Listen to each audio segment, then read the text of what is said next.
Hello and welcome to Spartan Football Weekly. I'm Justin Allegri. Spartan insider Jimmy Durkin on the show tonight, and of course, preview the homecoming matchup against Wyoming. But first, let's head back to the Colorado State victory for the highlights.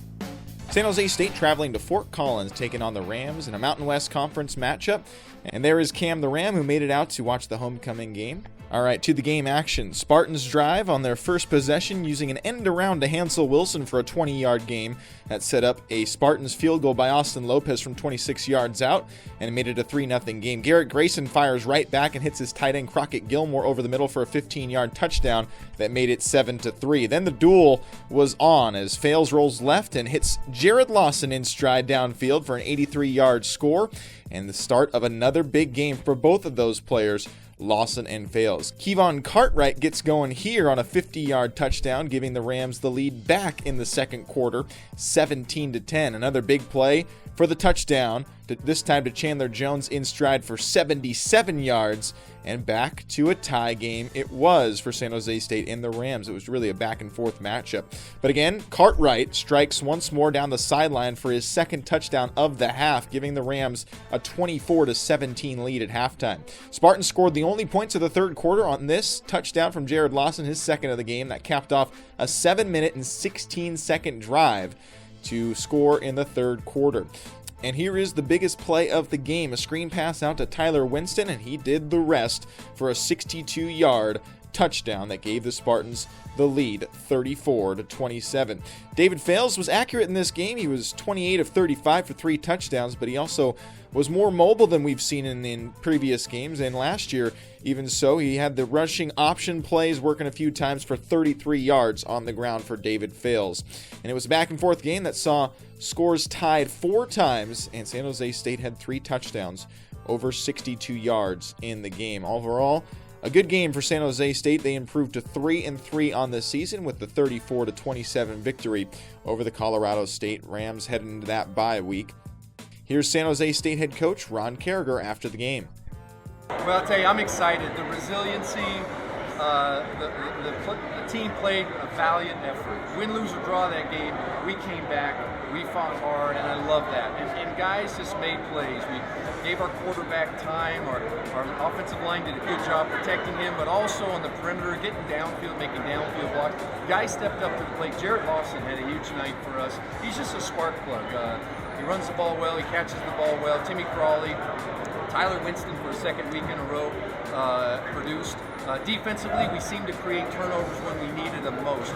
Yes, we made some mistakes on both sides of the football. We are still a work in progress football team. We have work to do. We haven't arrived, but it sure is exciting to see guys make plays at opportune times, and that's very rewarding. And it's nice to come away with the win and get some momentum. Uno más. Let's go, uno más. Uno más. Uno más. We taste better for lunch or dinner. Did you know that Sarah Winchester had a crew of carpenters building 24 hours a day for 38 years? It's true. Her mansion grew to 160 rooms during continuous construction from 1884 to 1922. And she didn't have to worry about building permits. Come and see their beautiful but bizarre handiwork. Guided tours daily at the world-famous Winchester Mystery House, San Jose. Minutes away, ages apart. Thank you, Angela. We'll take another break here on the show, and up next, we'll talk with Jimmy Durkin in studio about the matchup against Wyoming and the future of San Jose State football this season. More on Spartan Football Weekly when we return. Sergio Romo, pitcher and 2-time World Series champion, a Bay Area legend. E40, platinum recording artist and actor, a Bay Area legend. Kinder's Barbecue, 3 generations of hard work and family pride. Award-winning barbecue, sauces, and meats. Kinder's Barbecue, a Bay Area legend. The Learfield Sports Directors Cup is the officially sanctioned annual award recognizing all-around excellence in men's and women's collegiate competition. NACTA and USA Today co-founded this esteemed honor in 1993, still widely recognized as the crowning achievement in college athletics.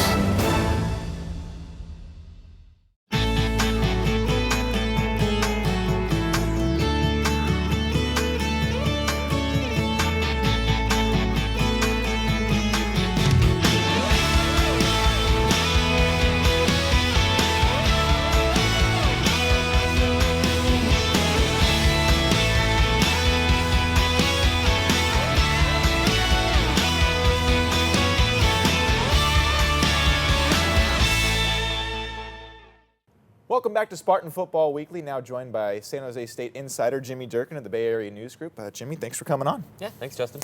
Well, last time we were here, we were talking about the team at 1-3 heading into that Hawaii game, and now, rattled off 2 road wins, and it seems like they're at a different spot right now, really with a lot of momentum. Yeah, and I think, the whole thing after the Utah State game was it looked bad then, but you got to wait and get a little perspective and wait and see what they'll do as the competition became a little bit easier. Mm-hmm. They win 2 games, and you feel just 10 times better. Hawaii and Colorado State are 2 teams they should beat, and they did. And so they're now back to kind of where you thought they might be. They come into this week with Wyoming and then UNLV after that. All of a sudden you start seeing opportunities for wins to pile up and this team to get back into position for a bowl game. And so, I think everybody's feeling a lot better about where they're at right now. David Fales had his best game of the year last week, and once Fales is settling in and having the kind of games you're used to, it's easy to feel a lot better. Well, that's 2 things. I think that Fales has certainly kind of settled into his role with the new coaching staff and what he's been doing, and also the defense has looked a lot better, and I think that's the major differences of the first part of the season, now these last 2 games. Yeah, they're forcing turnovers. That's huge. They hadn't been forcing turnovers for a while, and now they are, and that's what's big. And the offense is having more productive drives. It's keeping them off the field a little more. Against Colorado State, they had back-to-back 7-minute drives. That gives the defense time to rest, and those guys need it. They don't have the depth really on defense to just keep rattling out playmakers, and so you give them time to get rest. They're going to be able to make more plays, and with all those 3 freshman linebackers there with Keith Smith, those guys, it's going to take time for them to learn what they're doing. I think they're settling in right now. Well, that was the last thing we talked about, is those linebackers weren't sealing off that outside edge, something you really brought up. And are you seeing an improvement from those freshmen particularly? And is that something they're learning from Keith Smith? Yeah, I think definitely. And you've really seen the emergence, and it happened in Hawaii, the emergence of Christian Tago. Absolutely. Tago has been the leading tackler, I think, the last 2 games. And, for everything Keith Smith does, you can't have him being the only guy. And to have Tago there making plays, he had the big interception at Hawaii, he had a sack there, he's out 12 tackles against Colorado State. That's huge, is that you're not just looking at one guy to make those plays. And Eugene Taylor had another sack against Colorado State. He's coming into his own, and it's nice to see, because these guys are the future for their defense. Well, then you look at the freshmen, and you've written a lot about Lawson, Crawley, Thomas Tucker, Billy Freeman, of course, Tyler Winston.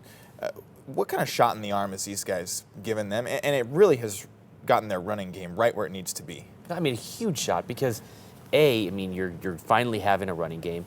With Winston, you've replaced that playmaker that you've lost with Noel Grigsby.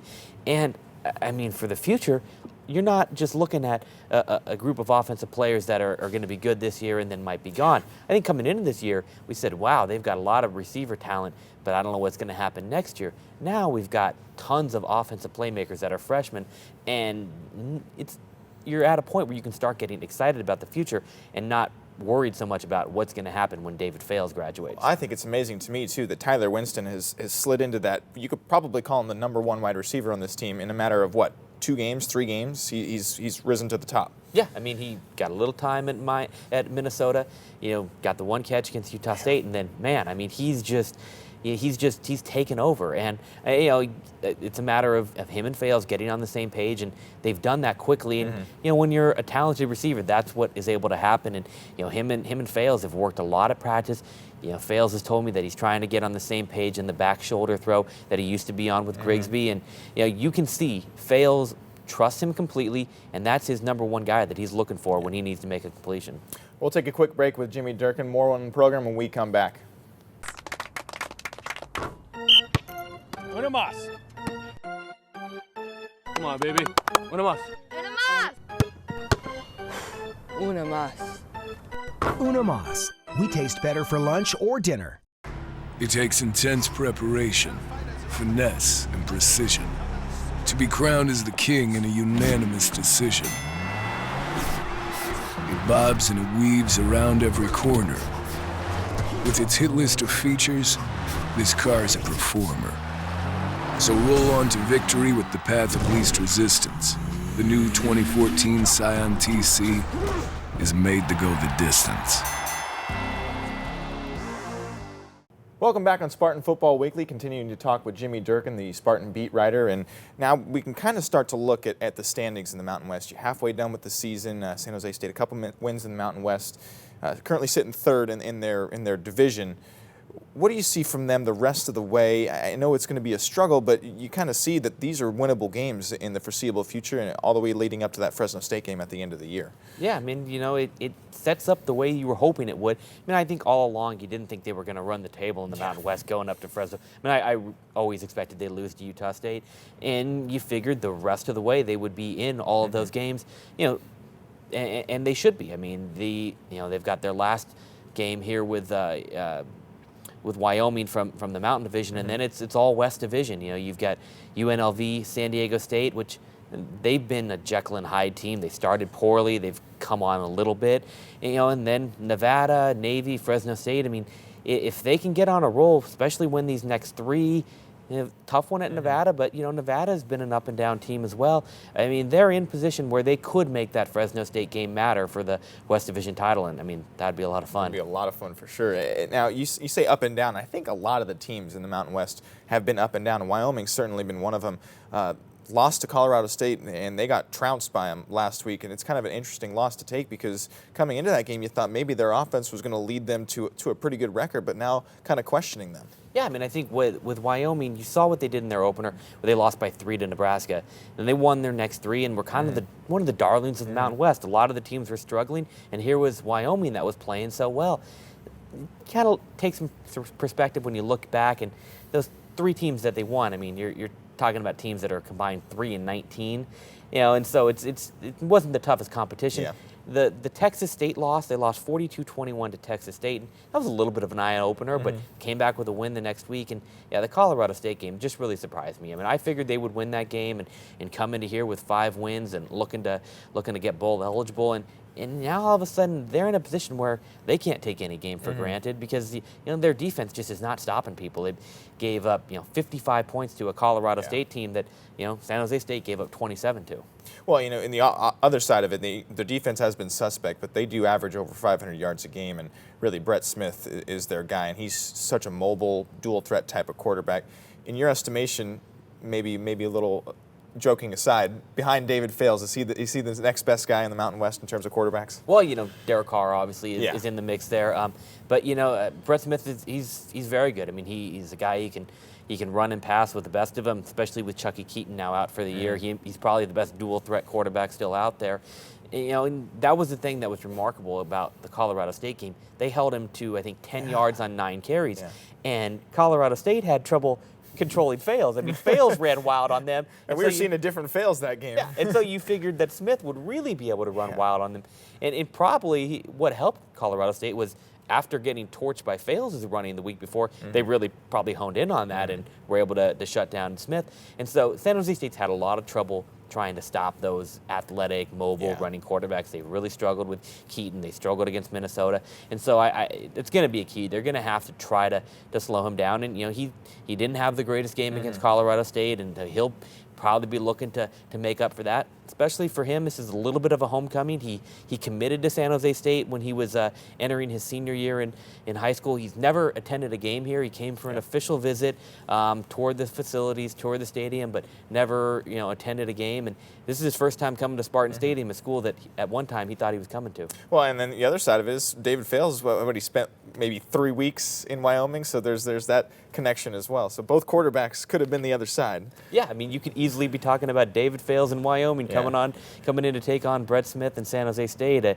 And Fales has made no secret about the little extra motivation. He said, hey, he spent a little time there. They wanted him to walk on, and he thought it wasn't going to be the right fit for him. Ended up here, and he's had a great career. And neither school is upset about how things worked out. They both love their quarterback, and it's a perfect situation for both. All right, that's San Jose State insider and beat writer Jimmy Durkin. Thanks for joining us again, Jimmy. Thanks, Justin. More on the show when we come back. We'll preview the Wyoming game with San Jose State head coach Ron Carragher. The Learfield Sports Directors Cup is the officially sanctioned annual award recognizing all-around excellence in men's and women's collegiate competition. NACTA and USA Today co-founded this esteemed honor in 1993, still widely recognized as the crowning achievement in college athletics.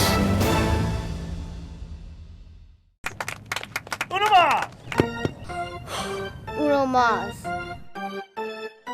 Let's go. Uno más. Una más. We taste better for lunch or dinner.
Welcome back on Spartan Football Weekly, now joined by San Jose State head coach Ron Carragher as you prepare for Wyoming this week. Coach, it's a homecoming matchup, and it's another week where you're coming off of a bye. And I know we talked about it earlier when we had the bye. It's kind of unfortunate you break the rhythm of the game and the speed.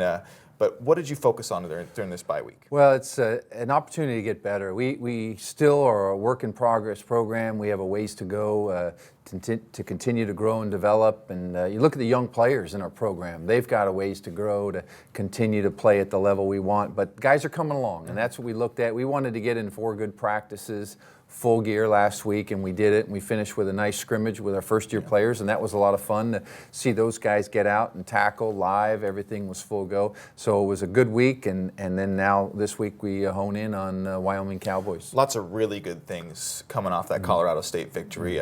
One of them, I think, that the offense had that really long, sustained drive where it took a lot of time off the clock, and that was something we really haven't seen from this team yet this year. But just comment on that. It was nice. It's so nice to be able to, we call it 4-minute offense, to be able to churn out a first down, and use up the clock time to give your opponents little, if any, at the end of the game. And our guys were able to make runs, block up front in the trenches, and it was really nice to eat up the time at the end of the game, just like the Hawaii game. We were fortunate to be able to get to that position where you can take a knee in our favorite formation in football, victory formation. Absolutely. Well, another great game from David Fales, too. He saw him run a little bit more in that game. Is that something that was by design, or is that just David just recognizing the defense? Oh, it was a nice element to his game. We do have it where he can pull it and make those runs, which he hasn't opted to do. He's handed it off traditionally on your traditional zone read type play.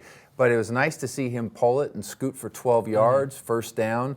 It just gives opposing defenses, hey, this guy's an athlete now. He can tuck it and run it. And then a few of the runs were also covered, tuck it and run it types of things, and it was good to see that as well. And it was the big plays in that game, too. I think 3 over 60-plus yard touchdown plays always takes the crowd out of it. Yeah, on the road, when you can make big plays, and our guys stepped up, and Tyler Winston and Jarrod Lawson, guys making big plays, Chandler Jones down the field that keeps the defense like these guys are big play guys. These are there's always a threat on the field, and we can strike and score from anywhere at any time. You like to have that because that's a lot for defenses to prepare for. We talk about the defense. Bené Benwikri returned to action and a couple other interceptions in that game. And I don't know if there's a direct correlation with, scoring a lot more points and getting those 2 victories, but 2 more interceptions and those turnovers have become big. Huge. Getting turnovers and winning the turnover margin is huge. And our guys created extra opportunities for offense to have the ball at opportune times. And it was nice to see the offense respond. And it works hand in hand. It's so connected, creating turnovers, the offense moving the ball in time-consuming drives. I thought there was a big change from what you saw the first half execution on the defensive side to what we saw in the second half. Better tackling, better execution, more 3-and-outs, and some turnovers. Well, there was another scary situation in that game too. Thomas Tucker was having himself a great game and came kind of awkwardly down on his head and neck area. How is he, and how is he progressing back? Thomas is doing much better, and those are all scary moments that we see, and your heart goes out to the family, our team. Thomas is a well-liked young man, freshman, first-year player, and so the good thing is a lot of this was precautionary, so we could go off and do the proper test, but he came up. The tests were negative, and so he is, to answer your question, doing much better.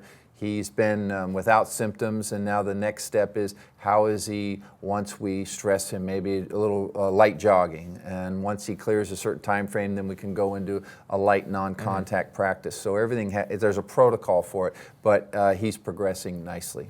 All right, we'll take a quick break with San Jose State head coach Ron Carriger. When we come back, we'll preview the Wyoming game. More on Spartan Football Weekly when we return. Una más. Come on, baby. Una más. Una más. Una más. We taste better for lunch or dinner. Did you know that Sarah Winchester had a crew of carpenters building 24 hours a day for 38 years? It's true. Her mansion grew to 160 rooms during continuous construction from 1884 to 1922. And she didn't have to worry about building permits. Come and see their beautiful but bizarre handiwork. Guided tours daily at the world-famous Winchester Mystery House, San Jose. Minutes away, ages apart. Sergio Romo, pitcher and 2-time World Series champion, a Bay Area legend. E40, platinum recording artist and actor, a Bay Area legend. Kinder's Barbecue, 3 generations of hard work and family pride. Award-winning barbecue, sauces, and meats. Kinder's Barbecue, a Bay Area legend. Welcome back to Spartan Football Weekly, continuing to talk with San Jose State head coach Ron Carriger, now preparing for the Wyoming game. And first thing you probably noticed about this Wyoming team is they're an offensive-led squad, over 500 yards per game, and that's really what the core of their team is. Definitely. Their quarterback starts things. He can beat you with his arm. He can beat you with his legs. He's fast. He's athletic. Whether it's by design, spreading their offense out, and a quarterback run that's called, or whether it's just a quarterback tucking it because the receivers are covered and making a big play with his legs. He can do it all, and he's not atypical of this conference. There's so many good quarterbacks in this conference, and he's one of the better ones. So our defense will have a big challenge. Well, we talk about the dual threat quarterback a lot, and he's probably the epitome of it in this conference. What do you do to try and prepare for that option of a run, or when he has the chance to tuck it? It's a challenge because you can shut down the passing game and he tucks it and runs it, or you can defend the run and he throws an accurate catchable ball down the field. So you just have to be disciplined. You have to be gap sound up front to not fall in the trap. When you're rushing the quarterback, you got to keep your lanes. What happens is people think, I can get him here, and they come out of their lane, and next thing you know, he's evasive in his way, and he scrambles for a nice big run.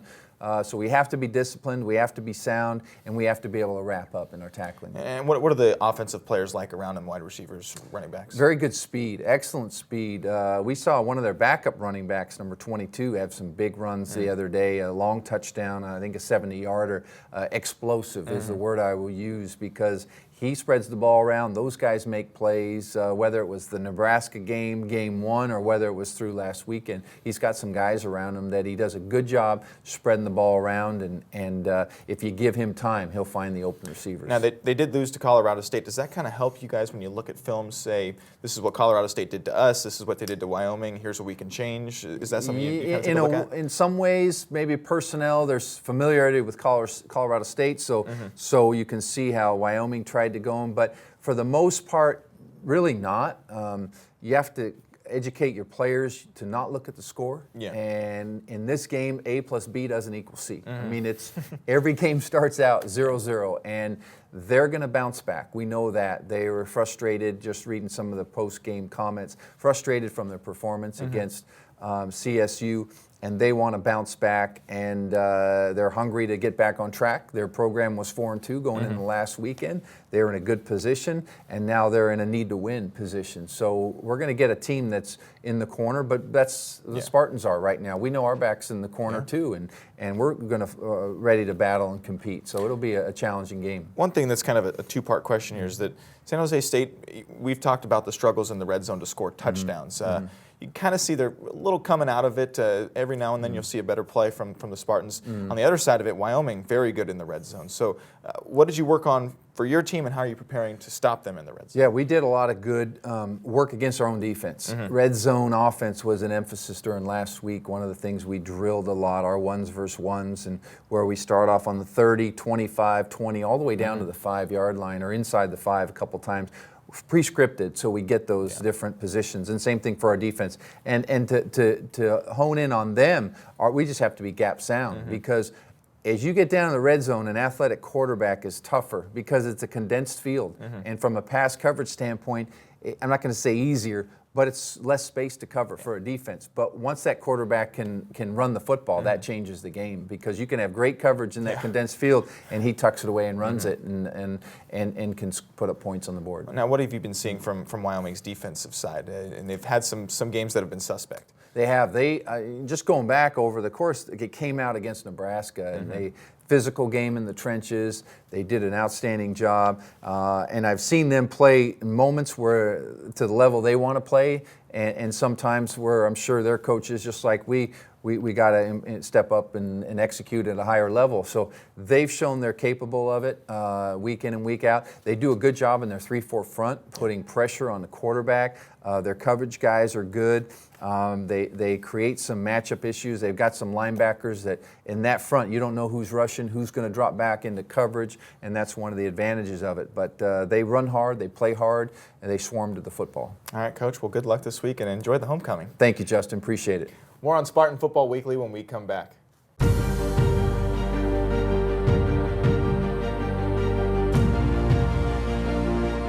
Spartans, come home to San Jose. The 2013 homecoming football game is Saturday, October 26th, when the Spartans take on Wyoming. Join us after the game for a fireworks display you can watch from the field. For tickets or more information, visit sjsuspartans.com or call 408-924-7589.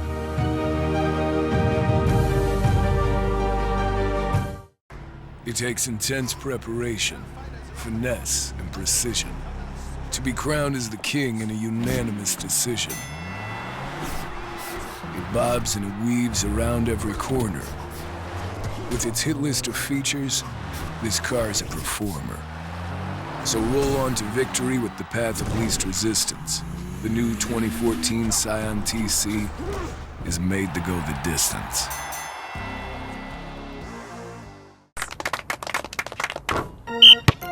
Una más. Come on, baby. Una más. Una más. Una más. Una Mas. We taste better for lunch or dinner.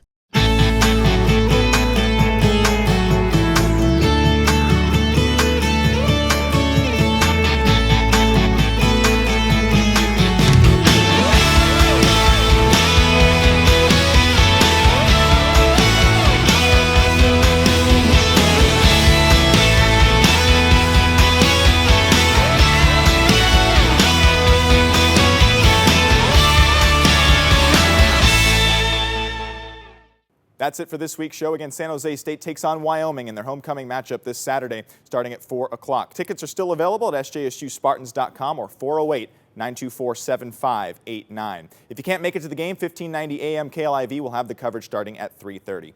Thanks for watching this week, and we'll see you next time.